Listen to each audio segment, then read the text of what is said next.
Hello students, welcome to the channel Vedantu NCERT Solutions class 11th and 12th, where we find solutions to the NCERT back exercises of physics, chemistry and biology on a single platform.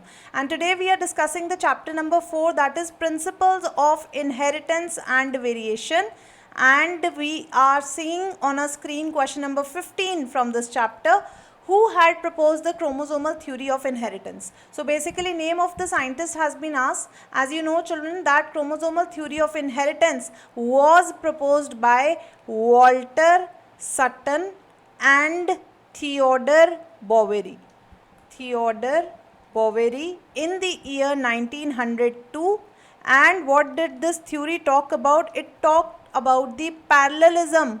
It talked about the parallelism between chromosomes and genes, right? So it was because of the advent of microscopy that this theory was proposed, which kind of related the behavior of chromosomes to the genes. So I hope this solution is clear to you. I'll see you in the next session. Till then, hit the like button, share this video and subscribe to channel Vedantu NCERT Solutions 11th and 12th. I'll see you next time.